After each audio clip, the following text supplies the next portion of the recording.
Good afternoon and welcome to you all to this session of our export-oriented webinar post-COVID. We have been holding many webinars in the past on various sectors which will take off very fast after post-COVID. And this is another one in that series which brings together many of the leading sectors in Gujarat which can contribute to exports. Most of these sectors are very good for merchant exporters because of large number of suppliers. As I often said that sectors which are very good for merchant exporters are where there is a large number of suppliers, and this the merchant exporter can choose his merchandise, price and competitiveness, and looking at the foreign markets. So let us okay. So let's first take a quick look at what will be the scenario of world trade a decade from now. The COVID has disrupted many of the export related activities, primarily due to the disruption in the supply chain and disruption in manufacturing activities, lack of labor, lack of transportation, and inadequate COVID responses in different countries. But looking at the positive side, the global trade will rise, continue to rise 2 to 3% per year. WTO says that it will triple by 2030. We do not know, but definitely as soon as the COVID ends, you will see a big jump in the growth rate of export activities.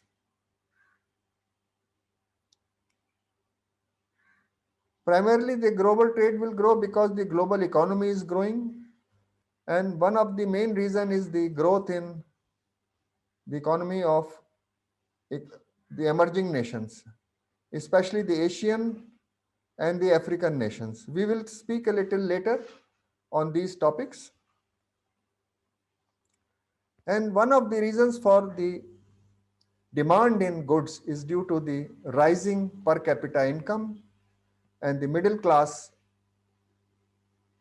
which will grow to a large extent in countries like Kenya already, countries like Kenya, Vietnam, Indonesia, Thailand,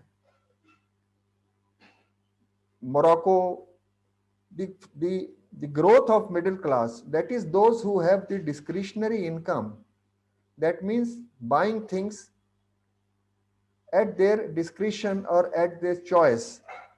That means this is the class which has moved beyond roti, kapda and makan, and now it can afford certain aspirational goods. And that is the reason for the rise in export of many of the products, such as smartphones and other expensive fruits and food items, packaged food. So many other items are there, which is the growing because of the demand from the middle class. And this class will keep on growing in future.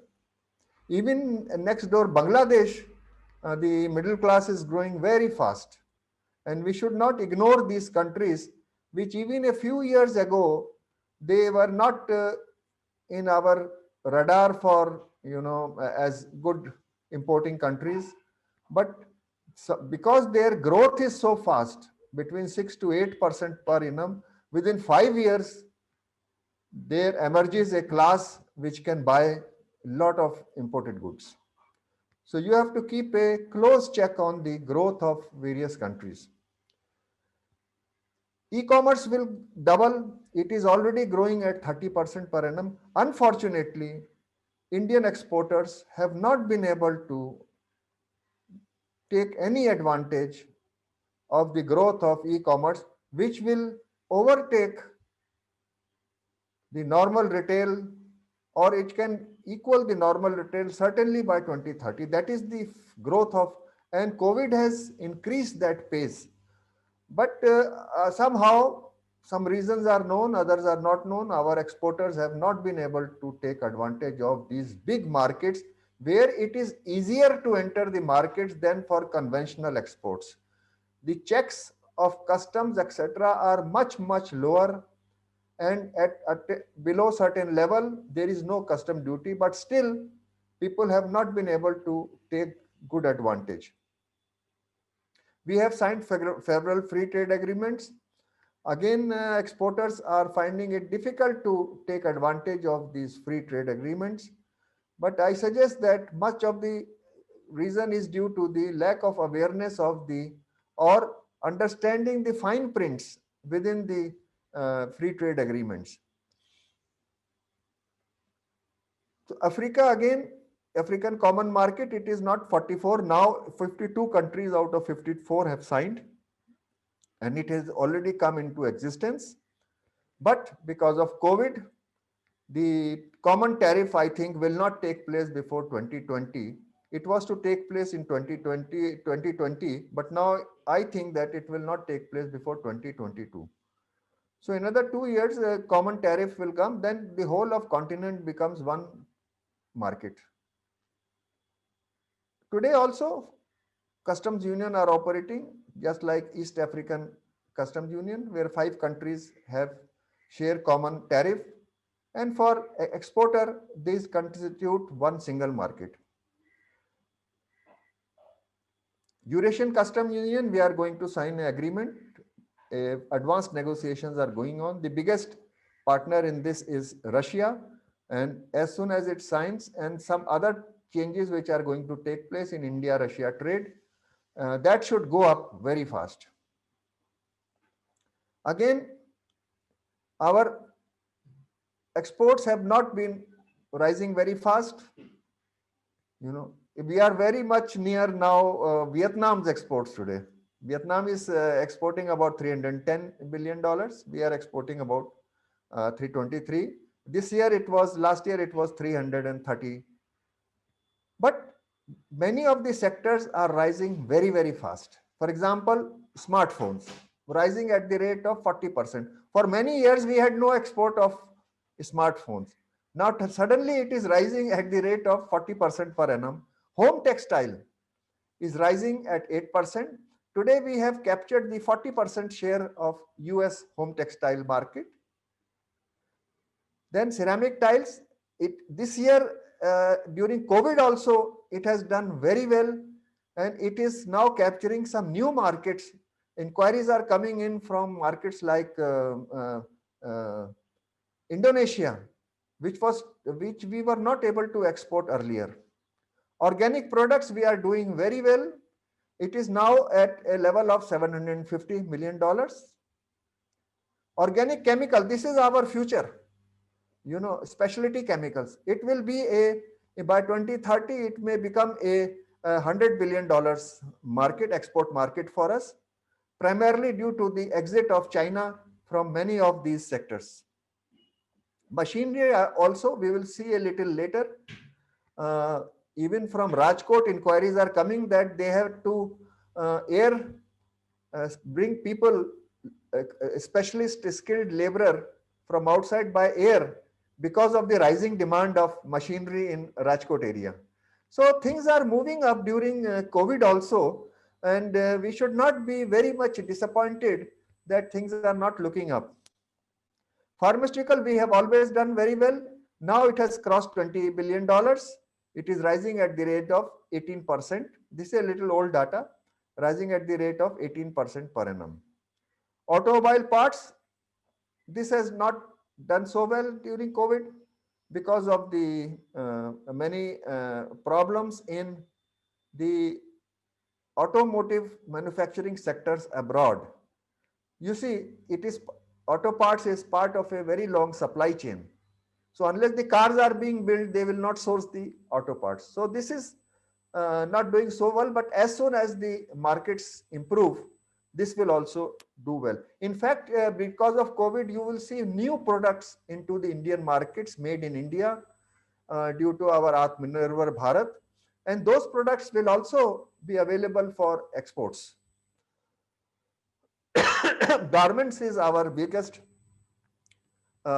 sector today because of the very severe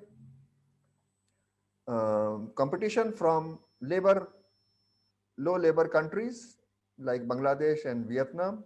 Precious stones again have not done well because this is a item which people can postpone. Because of COVID, you can postpone many of your items. Like you may not like to buy a car this year, postpone it. Again, jewelry. So if weddings are postponed, naturally the wedding ring will also be postponed. So these are the sectors which are not doing so well. So these are our top 10 exports, and this is for the whole of this country. And if you see, many of them are the big exports of Gujarat also. In fact, we are leading the export in many of the areas like organic chemicals, pharmaceuticals, cotton. So which are the fastest growing exports from India? So this is a list which they are not top exports in the sense that their value may not be very large, but their growth is very large, you know. Especially number 12, paper and paper products, because of the rising demand for e-commerce packaging. The craft paper market is booming, and also the market for writing and photocopying paper is booming. So like that, because of certain situations, some markets open up and other close down. We should not think that after COVID, disruption will not take place. We are not in an era where uncertainty and disruption will be a part of and we must learn to um, live in such an environment. We must make sure that our payments come even during COVID and even during various disruption. And we should be very cautious in developing new parties and new areas. So this we have already said that first rank has come in our competitiveness index. Gujarat has done very well in the infrastructure in the last few years. You know, this is also an important ranking because many of the importing countries and customers, they are asking their suppliers that from where you are sourcing your water and whether you are having sustainable water management practices in your company. So these things customers are asking. Sustainability status they are asking, especially in Europe. So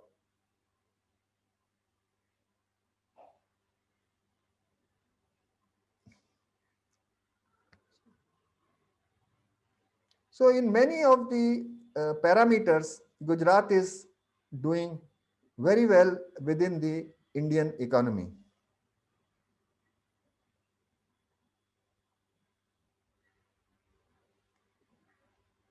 If we go a little further, looking at the export infrastructure, you may be familiar with many of them.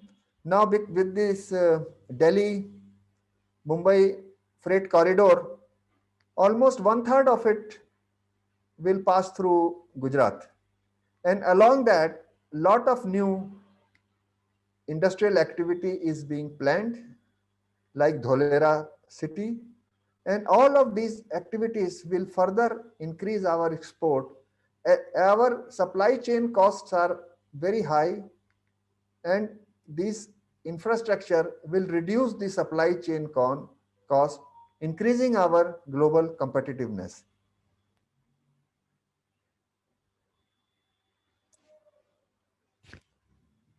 So Gift City, even during COVID, it has increased its exports. So many of these SEZ have done well, not all of them, but many of the Gujarat SEZs. So when we come to Gujarat export, our aim should be to go for value added exports, not to go for commodity exports, but where the value is adding, the higher the value, the more secure is your position.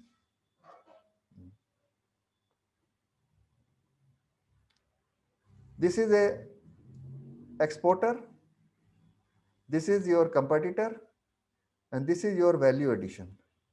If you add value to your products, then your competitors cannot enter or it cannot take advantage from you.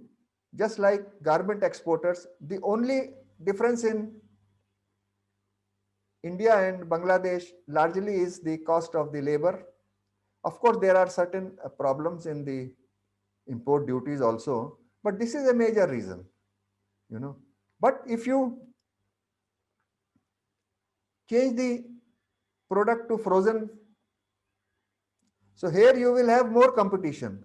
Even Burma, Myanmar is a competitor in fresh vegetable export.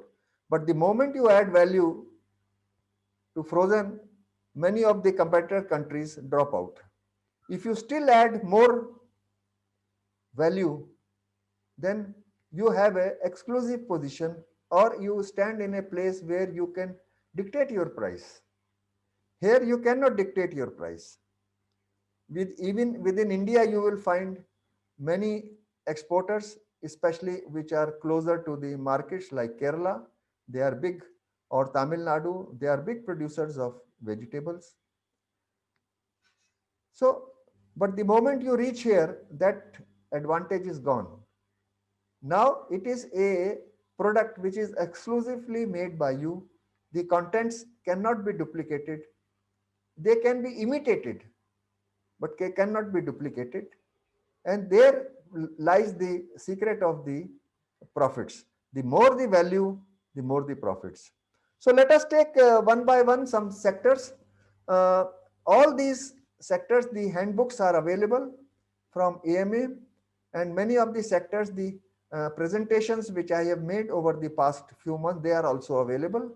And you can ask AMA to give you a copy of the um, handbook as well as the presentation, PowerPoint presentation. So this is a very important sector. Unfortunately, it does not come under any specific export promotion council. You know, different parts of this sector comes under chemical, plastics, engineering. So different items come under different export promotion council. Therefore, we are not able to make a great impact as a important supplier of the whole range of building and construction material. We have a huge range of building and construction material accessories. That means beyond cement, steel, and bricks. So, but we are not able to project in any trade fair as a unified sector. Parts of it goes into different export promotion councils, and that I think is a weakness in our export promotion, because the customer is the same here. You know, it is the same contractor, it is same government agency which will buy all these things. Same house will require tiles as well as steel sink as well as small pumps. So the customer remains the same, but our export promotion is fragmented. Even in Africa, you see the growth of the almost 50% over the next 10 years, almost 50% of the population will live in large cities. And big construction is going on there. And this is the market for building and construction material. This is also the market for other types of item like medical devices, hospital, because most of the money will be spent here. Most of the infrastructure will be built here, not in the interior. These are mostly either desert or farmland. this will become a very big farm area. Today it is mostly jungle, you know. So the coastal areas are where the major urban sector development will take place, and this is the market one has to see. And same in other countries. That is how you have to gather the intelligence about the markets, where I should go. So construction industry is related directly to high GDP. High GDP means high infrastructure. Even in our countries, we see, because of our high GDP, we are making expressways, railways, and air transportation. We are developing new ports, modern. So the money comes from the economic activity of the country, and the higher the GDP, higher you will see the infrastructure investment in the country. And you see, Ethiopia is rising at 9% for last 10 years. So this is how the, even in, if you look at some of the poorer countries, they are also rising at 4%. But this is rising up to 8%, 6%. And leaving aside COVID, this area would have done very well. But I think that by 2022, we will again be on track. So this is a time to introspect, to see the market research and see the markets where you wish to be. Within the the our exports during COVID has done very well, and our industry is back at 85% capacity utilization, and we are getting good orders from new markets like Indonesia. Indonesia is a very big market. 97% of its tiles come from China. But now India is the fourth largest manufacturer of tiles in the world. Sorry, it is the second largest manufacturer, but fourth largest exporter in the world. But much of our export is concentrated to the West Asian countries, the Gulf countries. We have not been able to do any great exports in Africa or in Asian countries. Now is the time where many sectors in China, they are withdrawing from the market, and that is the reason why many of our sectors are increasing their export. So you keep your eyes glued to the world market and see where your segment is.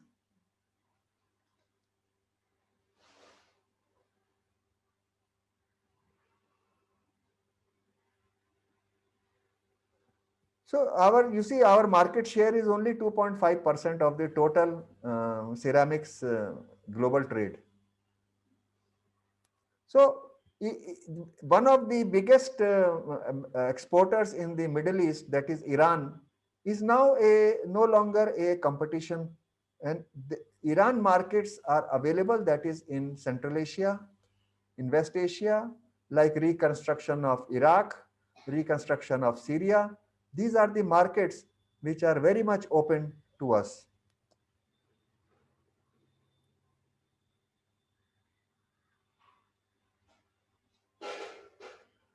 So this is a good area where you can, and this is a area where not only the first time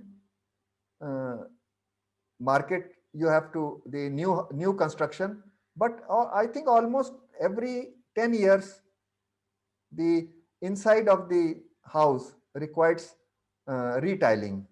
So it says a very large replacement market, and it is a market which is self-sustaining. New construction, then replacement. The next sector is specialty chemicals. This is also will become our very big export item, export sector. This year also we have done very well, and during COVID also our exports of specialty chemicals are rising. And many, if you go to the NSE BSE index, as soon as the COVID started, all the shares plunged down. except for companies in specialty chemicals.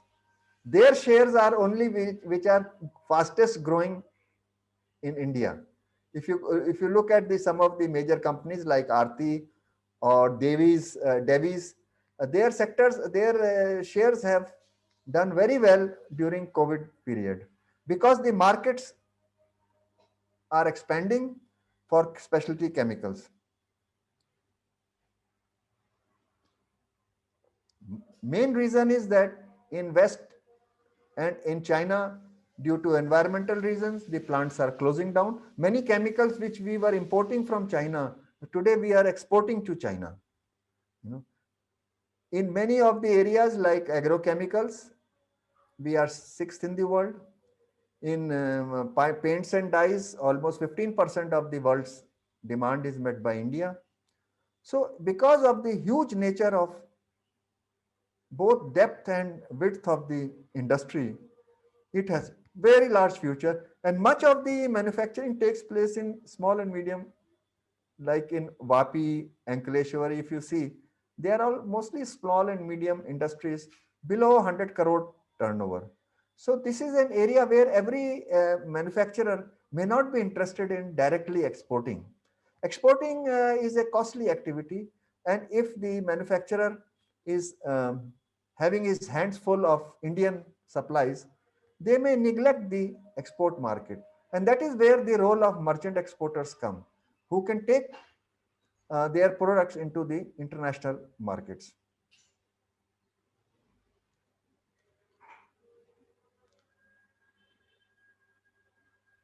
So if you are looking at the specialty chemical market, you see where the industries are, because they are not sold directly to consumers. They are sold to intermediaries where they are part of the final product. So you have to see, like textile, where it is growing. It is growing in Bangladesh, it is growing in Indonesia, it is growing in Vietnam. In Africa, it is growing in Nigeria, it is growing in Ethiopia, Tanzania, Kenya. So these are the countries where the textile mills are coming up, new as well as, and North African, the Tunisia, Morocco, Egypt.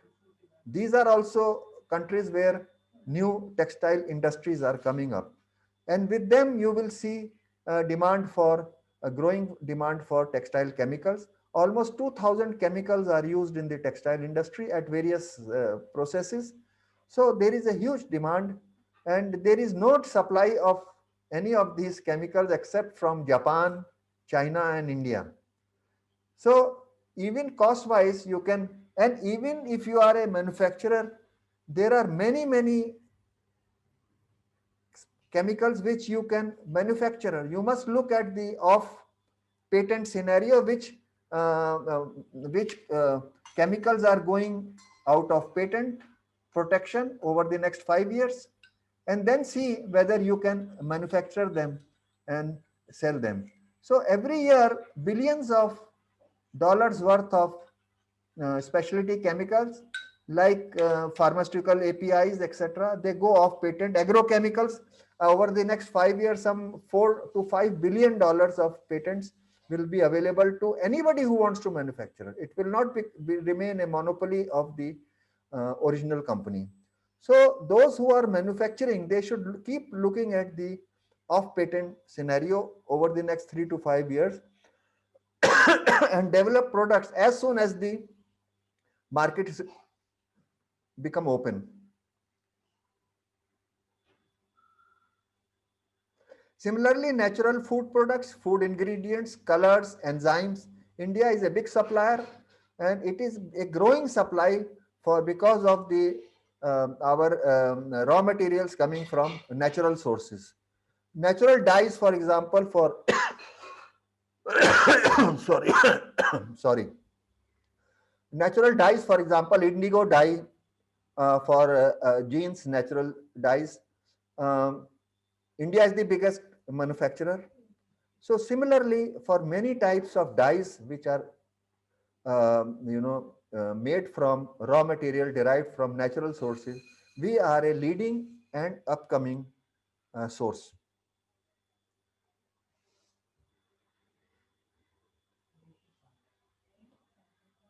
So this is an area where I think that within next 5 years, we will take another 2 to 3% of the world market. Within that, you have construction chemicals, large many of them, and very good market for them. Look into the nearer markets of Myanmar, Bangladesh. Laboratory reagents. Because of the rising COVID, more and more people are taking various types of tests, and the pathology lab business is growing, and that leads to the various types of import of reagents by various countries, and this will be a growing business because COVID will not end for next several years, and after COVID we do not know what else will come. New diseases will come. So this is a growing market for those who are making fine chemicals. Then pharmaceutical products, again, we are a big supplier in the world market. This is something which is known to everybody. But what is not known is the growth of the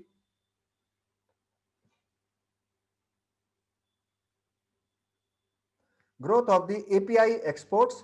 API exports is only 1/4 of the Indian pharmaceutical exports. For example, out of the $20 billion pharma export, I hope you know what API means. API means the bulk drug which goes into a capsule or a tablet or a syrup. It is a mixture of many chemicals, but only one of them is the one which cures the disease. Other products are there for other purposes. You know, for example, to keep the powder fixed in a tablet form. So you have some sort of a inert compounds which are there. Some compounds are there to quickly expand the tablet in the body, make it again into its granular form. So a lot of non, uh, you can say, uh, therapeutic, chemicals go into making it, but the main chemical remains API. You know, so that is the export, which is only 25% today, 5 billion out of 20 billion. But I think by 2030, we should be able to grow to 20 to 30 billion API. There are not many producers of API in the world. China is there, India is there, and many of the companies in foreign countries like Pfizer, AstraZeneca, which were making their own APIs, they are going out of API business, and they are giving their API portfolio to other companies in China, in India, to manufacture and supply them. So this will be a very big business on those who are chemical minded people. They can study this business. I have written an article also in Express Pharma some months back on API business. Read that article. It will become a very big business for India.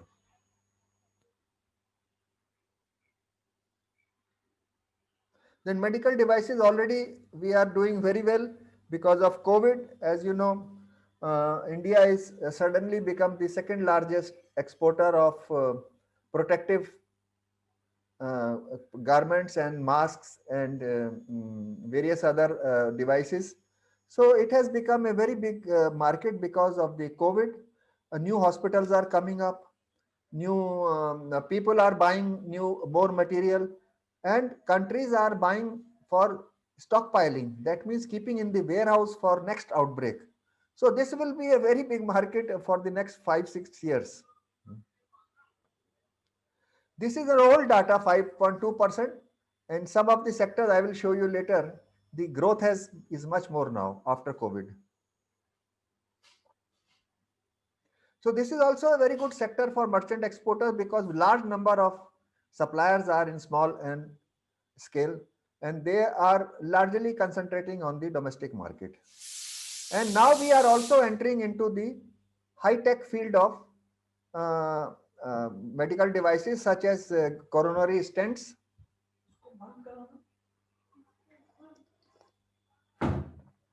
There are five such companies in Gujarat itself.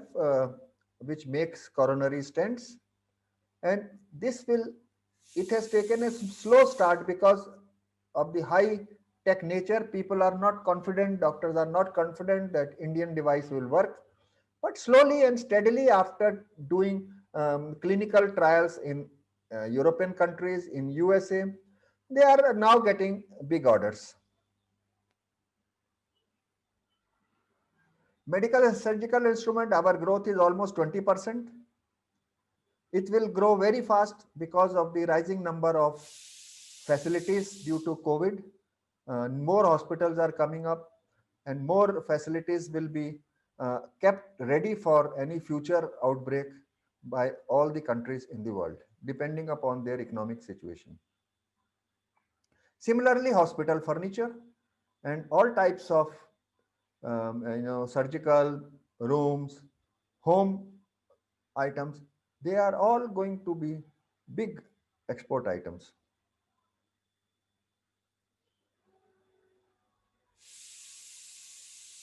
Orthopedic devices, it is a growing business for us. You know, many of these ortho implants, etc., now are made in India and exported to other countries. So this is COVID is presenting a very big opportunity for personal protective equipment, like a mask, gloves, and shields, etc.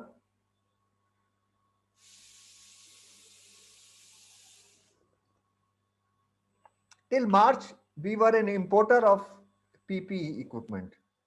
Today, we are the world's second largest exporter, manufacturer and exporter. Our capacity is now 8 lakhs per day, much more than what is demanded in the within the country. So it's a huge market. You see how many manufacturers were there and how many manufacturers are there today. And very soon, many of them will not be able to manufacture at full capacity.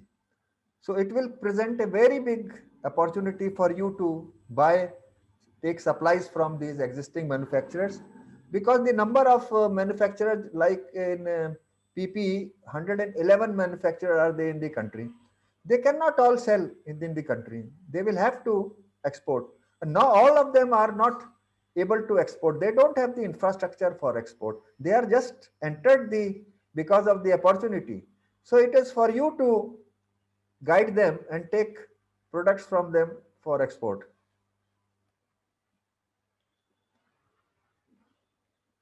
You see, as I was saying, that growth has been revised from 6.5% before COVID to 10% post COVID. So this is the growth of the market, and total market is at this moment around $60 billion, which will be about $95 billion in another 5 years' time. So it's a very big market and readily available supplies. Then come to plastic. It is again a very important sector of our exports. This is also growing very fast.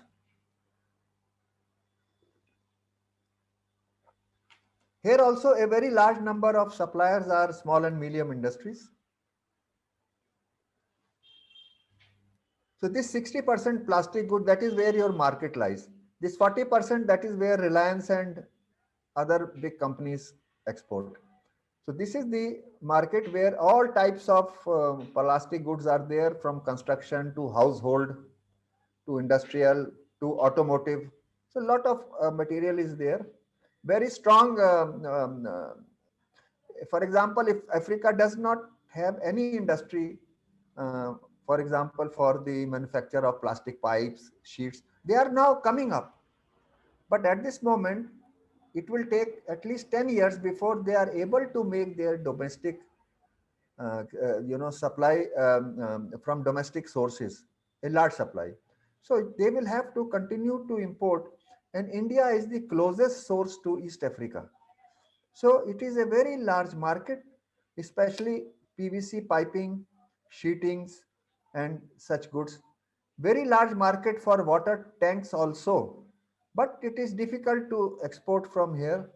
Those who are interested, There is a very good opportunity for many of the African countries to go there and set up your own plastic processing industries. It is not a big investment, and there are a lot of advantages in producing within the African market. Now is not the time to go into such details. You can read our handbook on Africa after AFCFTA, that is Africa Continental Free Trade Agreement, and that will tell you the various markets which are available both for export and for investment purposes. Laminates have shown very good results during 2019, and it is a small export, maybe about 3,000 crores a year, but it is a rising export.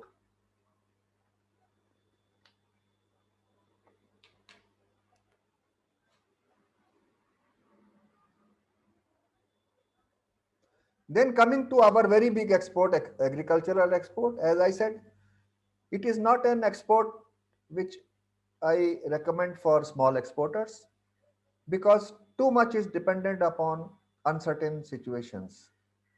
Demand and supplies, unless you have a long background in this activity, I would not advise anybody to enter into. But beyond this, lot of export potential is there in agricultural exports beyond commodities. That is what we will discuss today. During COVID, our export sector grew almost by 18% when all other sectors were contracting. The agriculture sector, because suddenly there was a big demand from countries to stockpile food, because you never know when the supply chain will break down, when the ships will stop sailing. So countries started buying to keep large stocks for future use of their citizens.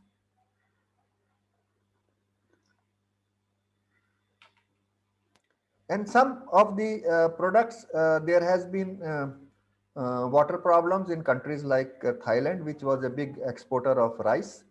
So that has also, we may export record rice, non-basmati rice this year. Dairy is not a very good sector because of the emergence of very, very low priced exports from New Zealand, Denmark. We cannot match their prices, but still within that, certain demands and certain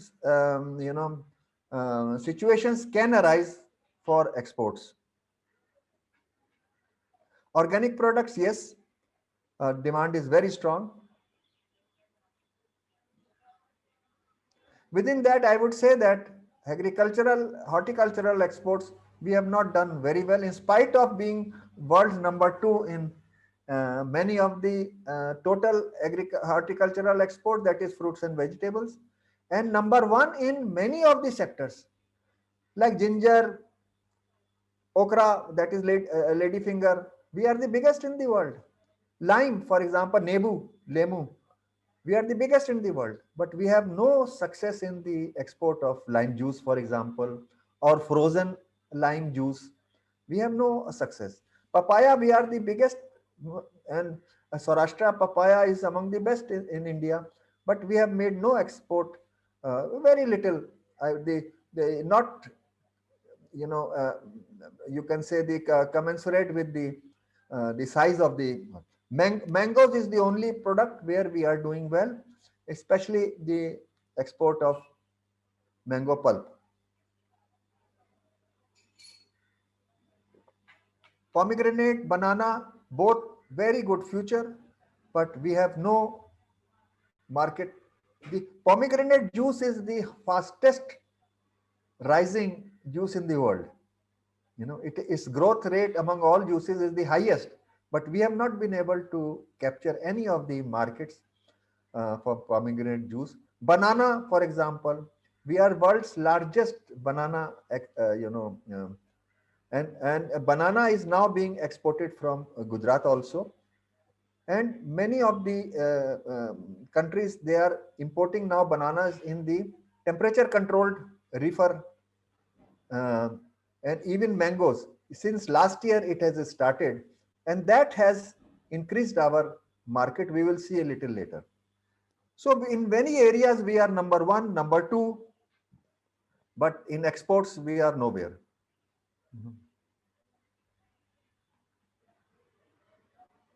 For example, cauliflower, we are number one in the world, but in export we are number 44. Because these products are not exported fresh. They are exported not only frozen cauliflower, but also in a particular format. It is not the full cauliflower which is exported. It is not the full brinjal or eggplant which is exported. For example, Japan imports eggplant slices. It is not importing full eggplant.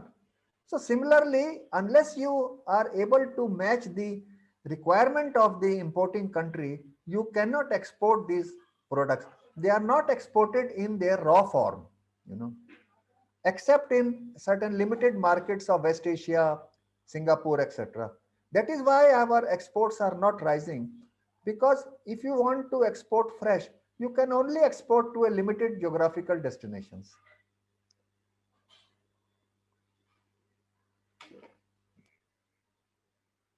Potato, for example, we have done very well recently. In last, I would say since 2015, for the export of frozen potato chips in the West Asian, in the Southeast Asian countries. None of the South Asian countries, they grow their own potatoes. And every potato, form of potato is not suitable for finger chips or French fries. So because of the Indian demand, this Gujarat farmers started growing commercial potatoes, and now we have sufficient demand so that we can export. So last year 30,000 tons were exported. It is a drop in the ocean in the world supply, but at least some progress has been made. I think if it continues like this, India will become a big exporter of. So the moment you change to value-added products, your exports grow. This is a really good example that fresh potatoes, hardly any market. There are markets, but the moment you turn it into fresh frozen French fries, your market expands, because now it can go to long distances, and it can be used by commercial establishments. Commercial establishments like fast food restaurants, they don't make their own chips. They buy from the market. And that is the reason why there is an increasing demand for all types of dehydrated vegetables. Already we are exporting 30% of the world supply of dehydrated onion, but there is a very big demand for dehydrated potatoes and other vegetables because of the rising commercial kitchens, especially take home. These kitchens, they are using a lot of dehydrated and frozen products. And this type of eating or not cooking at home and taking deliveries, this will continue to rise in future also. So similarly for other products, the same story is there. Why it is not happening, we have already seen. I will show you another live example. Let me tell you that Japan imports 50% of its food supply. Agreement can export many type of products to Japan, but our products, especially food products, they are not rising for many reasons. Number one reason is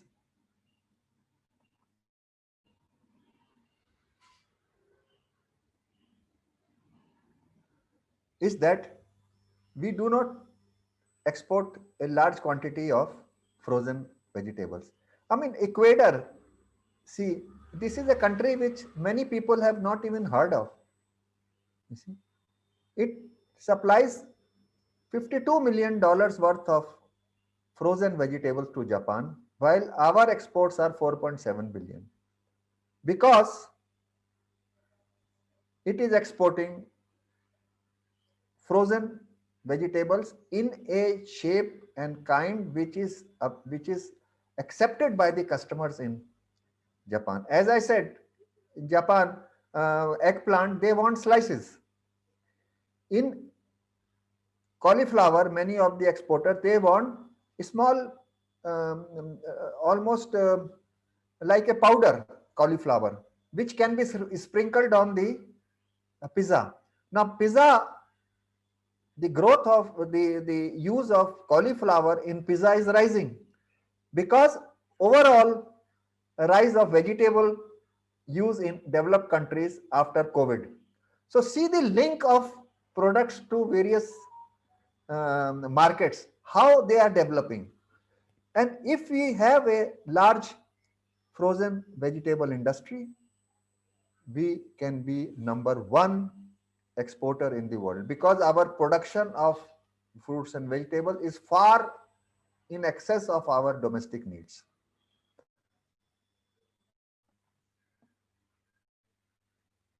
You see, since last year or 2018, this started. Uh, as you can see, Bombay, UK, the consignment last year, Kesar and Alfonso consignment went by temperature controlled containers. They reached in 21 days. And actually the product was received very well because in low temperature, the ripening process slows down.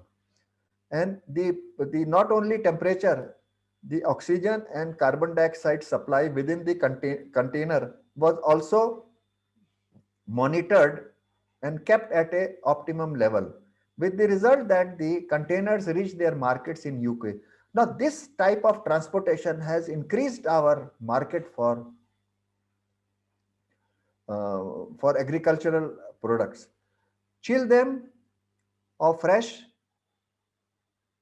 either sent by frozen or fresh sent by reefer containers. So these are all markets, for example, Shanghai, Guangzhou, Yokohama in Japan, Incheon in Korea, then Sydney, all these markets open up the moment we start using temperature controlled containers. So it is not only the product, you have to keep an eye on also the various other infrastructures which are available to increase your markets in various parts of the world. Now this can reach anywhere in the world. And that is why Ecuador is able to export to Japan, although its distance is 3 times that of India, but we are not able to because our infrastructure is designed for fresh exports. The markets are demanding frozen exports. Similarly, lot of promising sectors are there. We have conducted many such programs, and you see the handbooks available on our, and we will shortly come out with a program for Ayurveda products also. So all these products like honey, dehydrated, they are huge demand is there, much more than, and the growth is very high because of COVID. Many of these items, the growth is very, very high. But you have to conduct very good market research, find hidden,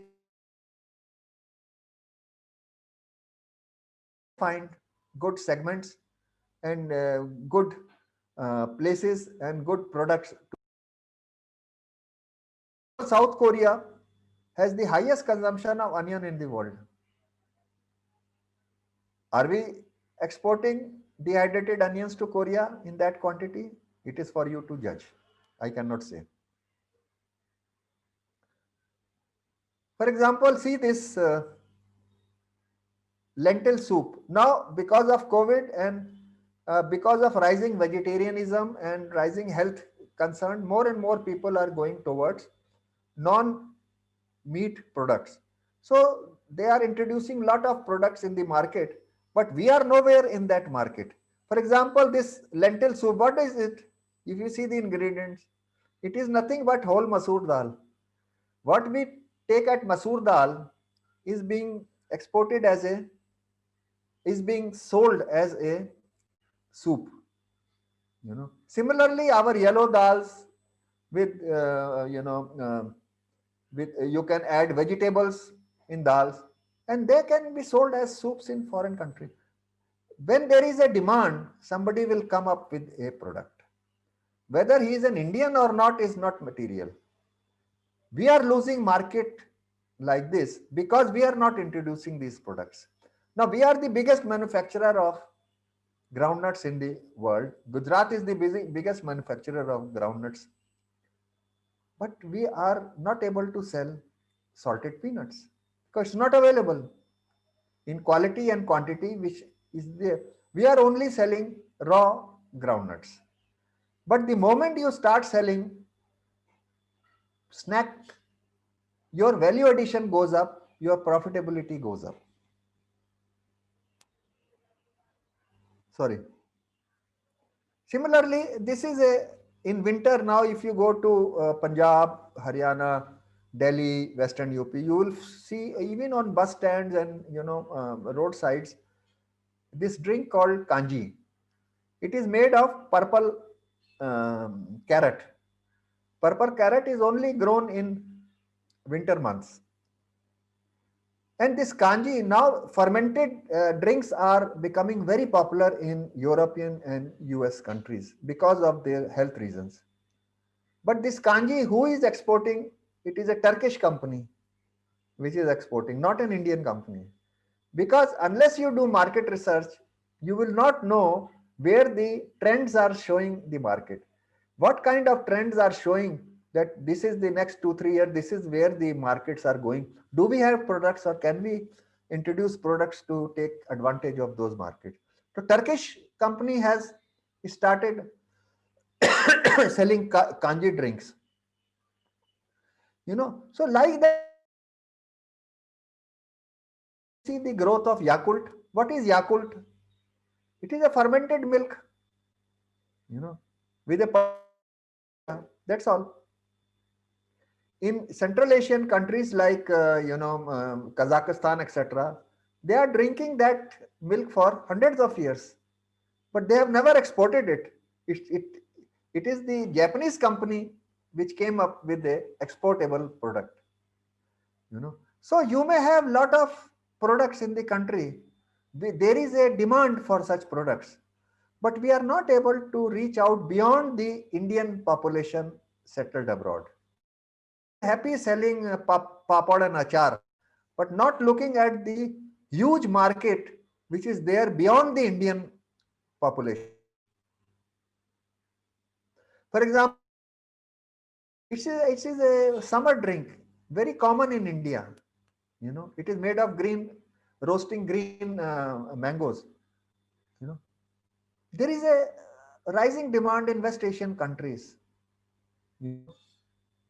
There can be a big demand in Japan also because of the rising temperatures. Last year Japan had record heat wave. So these are the things which can be easily introduced in a particular market. Then sprouted dals. So many food are there which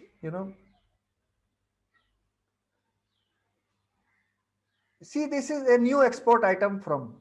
This is a gherkin, which is a sort of cucumber. Till about 15 years, there was no export of this product.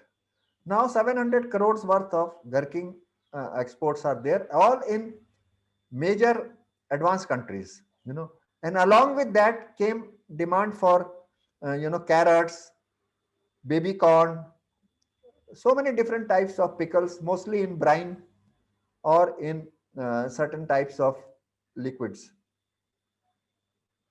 So they are all being exported to countries like France, Germany, so new products can come which so far has not been, and these are the products which are not used in the country. We don't use these products in our country. We have different types of pickles.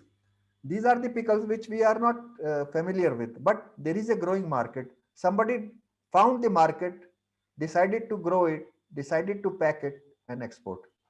So somebody started, then other people joined in. So like that, there are many products which are simple to produce, but we have not been able to make much headway. Snacks market again, um, very big market, very huge market, but we have very minimum or almost negligible presence in the bar, the cafe and the pub market.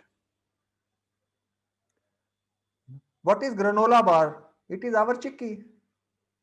You see, chikki can be, it has all the ingredients of healthy food: gur, peanut and til. All three are healthy foods, but one has to seek the market and market it well, and then you have a market for a particular product. So organic sales are growing all over the world. Ready to eat, ready to cook markets are growing, and we have many products which can be placed in the international markets. I am sure one of these days you will find dal khichdi also by a foreign company in USA. You know, so unless we have a passion for market research, we will not make much headway into the value products, because they are dependent on certain trends which are there in the market. People see the trends and then they produce certain products and then they introduce them in the market.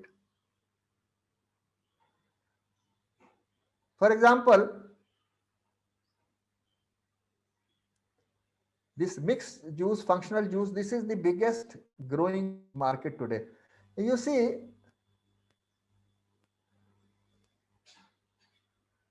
sugarcane juice. No Indian company has exported sugarcane, although we are drowning in sugar and we have excess production of sugarcane. But it is a Indian who has introduced sugarcane juice in the US market, but sourcing from Mexico, not from India. So these are the market. For example, there may be a big market for sugarcane juice in the West Asian countries. It's very good for summer months. So in Saudi Arabia, in Gulf countries, there can be a very big market. So somebody should introduce these products where the raw material is easily available in the country. If not in retail pack, at least export in bulk packaging, so that retail packaging can be done nearer the market to cut the costs.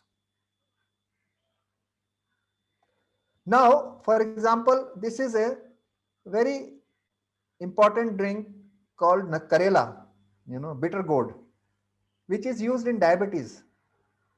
But if you sell this, nobody will buy because it is so bitter in taste.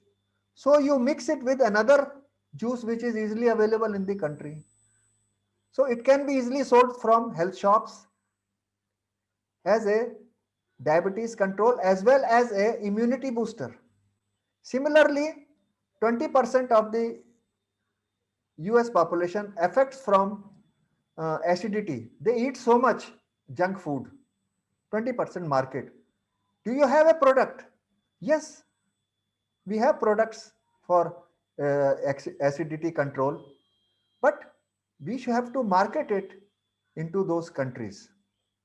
Similarly, Ayurveda inspired, now tea has been introduced last year in Japan, Ayurveda tea, several different blends, you know. So these are the growing trends, Ayurveda, spa, etc. More and more people are drawn towards Ayurveda in Western countries because they are sick of the traditional medicine. They want to live healthy and use traditional natural products into their healthy habits. I asked so many people in our various programs, what is the most common meal in Japan, lunch or dinner? So many people, somebody says, noodles, ramen, so many things. Nobody tells me that curry rice. Curry rice is the most common uh, meal in Japan, every house, every person eats at least 2 to 3 times a day. Various combinations of curry rice.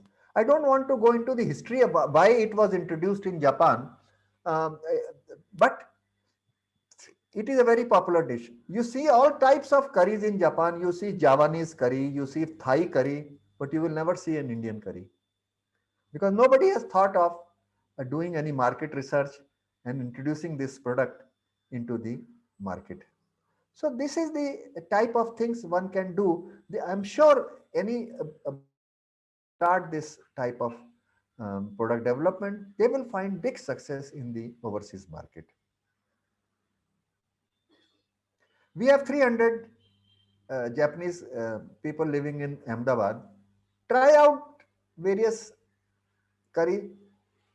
You will find some of them like introduce those curries into the next edition of Foodex trade fair, and then through that introduce it into the supermarket. So potential is there for processed food can be our number one export if we put our efforts into it. Then I will now go a little faster. Organic, we have already covered this organic food export. You look at our organic, handbook. It will give you details about where the markets are and what kind of products are there and what is the trend which is showing. So very, very good. It is a slow, it is a small market at this moment, but very fast growing.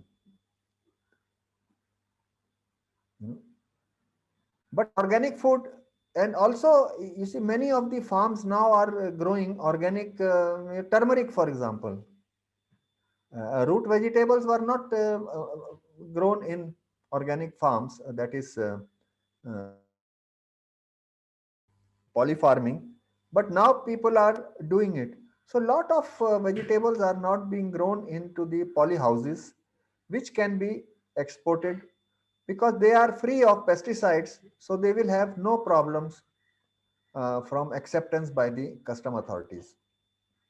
Again, castor oil, guar gum, we are only exporting the basic um, oil, just extracting an oil, but castor oil is not used except for one or two medicinal reasons.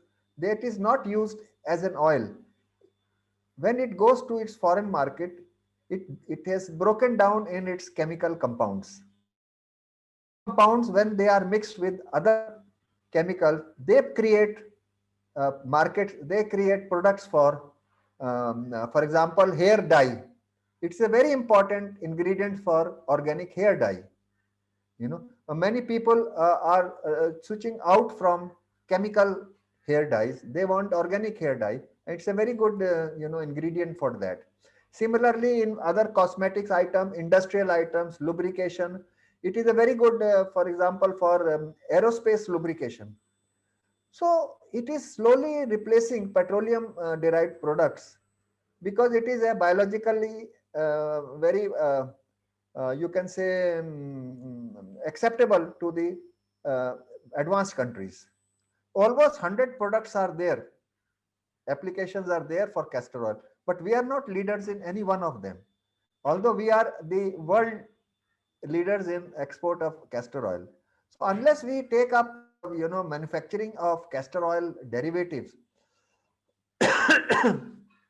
our markets for castor oil will keep on shrinking because as this product gains popularity, more and more countries will start taking up castor seed cultivation. Then organic cotton is a now in garments we are facing a lot of problems, but not in organic cotton. We are the biggest grower of organic cotton in the world. There is a lot of demand now for organic apparels because people do not want chemicals to touch their bodies. So even in various countries, for jeans, for example, organic jeans, organic cotton with natural dye. No, that jean will cost $70, $80, while normal jean will cost $20 in the US market. Or so these are the products where you are adding value. Market may be small, but it is a high value market, you know. So this is a growing market, and especially for children clothing, people do not want their children to come in touch with, harsh chemicals which are used in textiles, industry. So they want, more and more people are looking for. So many of the retail shops now are fully, fully organic. Others are increasing their organic sections, So these are full organic. Their entire store is organic. So this is a growing, almost 20-30% growth is there in organic clothing. Similarly, home textile also good market for towels, etc., bed sheets, and because these are free of chemicals, they are very, very safe for body touching. So these are the growing markets for our, and these are the markets which are from Gujarat. Gujarat. Engineering products now, we have a very good market. For example, municipal casting, manhole covers. You know, many countries, they have stopped manufacturing manhole covers, but they have not stopped using them. The USA manhole covers are not manufactured because this is a low value item. Their casting industries has moved into the higher value items. So lower value item now, India is the entire New York City manhole covers. If you go to New York City and look on the pavement, you will see manhole covers with written "Made in India." So from New York to Los Angeles, everywhere you will see, and this is a growing trend in very other countries like African countries, wherever they are putting up new infrastructure, new cities, manhole covers are being. So municipal car casting, which also includes, this fire protection equipment, uh, and this is a very, very good market. And especially also, our next program in on 9th of December will be on engineering products. If you are interested, you come there and we will discuss in greater detail. It's a very huge market, and one cannot do justice in 5 minutes.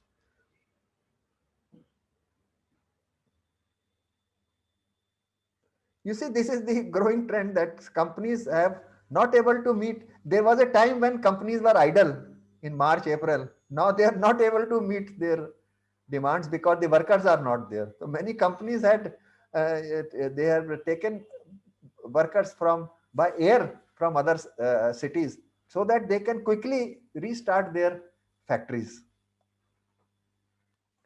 Again, many companies are also looking at in China plus one, that we cannot now depend only on one source of supply. We must develop one plus one source of supply. So all this is creating a very good, market for our engineering products. So if you come on 9th, we will discuss in greater detail. This is a sector which has not done very well, but recently in last month or so, it's in July, the polished diamond has taken off in a big way. But unfortunately, we are not able to match we are not able to take the demand which was vacated by China when US increased its duty on Chinese goods. And China used to export $2 billion.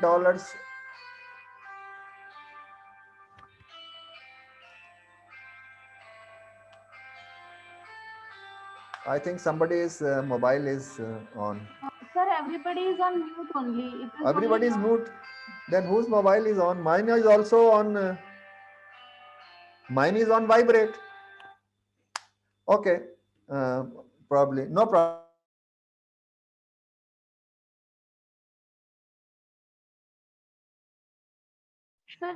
Sir, your mic is muted. Your mic is muted. It's okay now? Yeah, sir. And Okay. sir, we have 10 more minutes to go. Okay, okay. We Yeah. will just finish in 5 minutes and then 5 minutes Yeah. for question answers if Yeah, there sir. are any. Thank you, sir. So polished diamond markets is opening up, but unfortunately we are not able to take on the Chinese export of $2 billion, which is now largely going to Cambodia, Thailand, because probably they have better business policies, and many of the Chinese companies also are want to set up their plants or set up their businesses here, but they are mostly going into now Vietnam. Even diamonds, which was a monopoly of India, it's a very disturbing trend that we are not able to capture these markets because of many reasons, primarily maybe dealing with um, after effects of Nirav Modi, the working capital not available. So many things are there. You know. So here also you see there is a very big e-commerce sector uh, on lower priced gems and jewelry, which we have not yet explored. Then coming to markets, African free continental free trade area, the you see within over the progressive rise of local production in Africa. Today local production is only 10% of its demand. India's is 17-18%. Many countries have up to 25%. So now, as more and more companies relocate their manufacturing, and many companies start manufacturing in Africa because of the size of the market, now it will become one single market like European Union. So this will increase the demand for many intermediate products, for example, which are required for manufacturing, because Africa will not manufacture many of these products like specialty chemicals which are required in agrochemicals or textile. They will continue to be imported. They will not be able to, even next 20 years, create an industry for chemicals. So many of the products which are mostly they will be producing beverages, food, and light engineering. For example, they can produce PVC pipes, but they will not be able to produce PVC itself. And machinery and spare parts will continue to be imported. So it will create a very big market over the next 5 years. I think by 2023, the takeoff will take, when the common, by 2022, common tariff areas come into picture, it will become one single market. So keep an eye open. It will create a very big market for a very large number of products.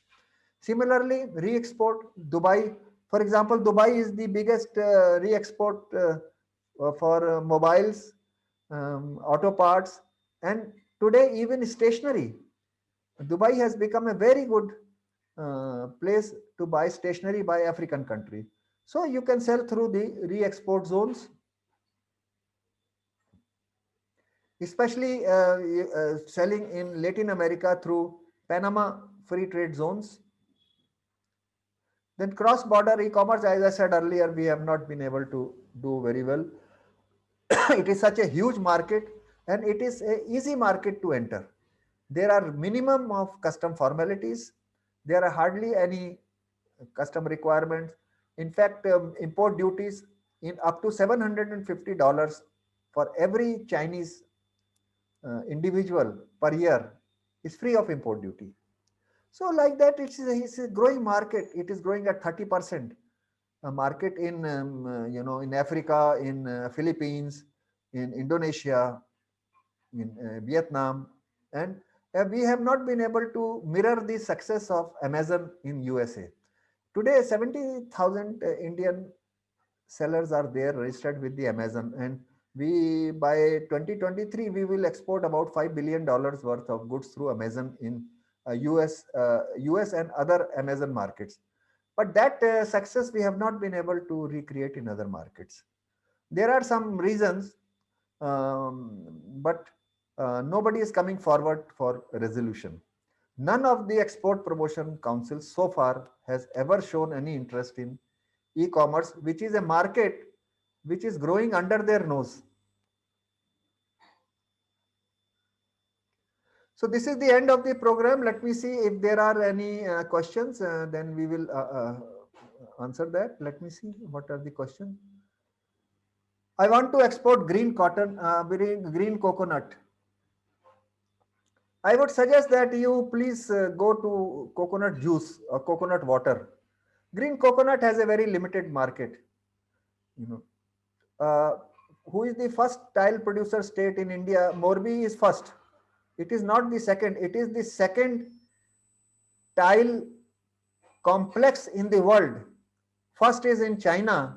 Second is Morbi. It is second single destination for tiles. Single largest destination of manufacturing of tiles in the world. Furniture sector. Furniture, yeah, it's a growing, but problem is of import of wood. It is a growing market in Kutch area. I have not done much study on that. Yes, it is a growing market, no doubt. And it is also a market where many companies are also moving their production into the African countries from where we are sourcing wood, you know. Acha, we have already handicraft market, very big market is there. Reference for e-commerce, is it Amazon? No, there are huge number of, first read our book on e-commerce. If there is a very big market, Amazon is only one of them. Ayurvedic medicine, yes, very big market is there. You look at our organic health products handbook, it will give you guidance on that. And we will have another program on Ayurvedic medicine. I do not know when, maybe January or so. Okay, thank you very much. We have another program coming up. Thank you, Radhika, and other members of AMA Thank team. you all. Yeah, thank it you, was sir. a very good session. Thank you very much. Thank I'm you. logging Thank off you, now. sir. Thank you all the participants. And if you wish to have any of the books, handbooks of where Sabidi sir has mentioned, it is the e-book. The soft copy of the book is available on our website, which can be purchased from our website. I'm just putting the website name over here, so you can get it. Yeah, the PPT, we will share the PPT by email. You please email us to, for PPT, please email us to ama@amaindia.org. We'll send you the PPT across. Thank you and have a safe evening, everybody. Bye.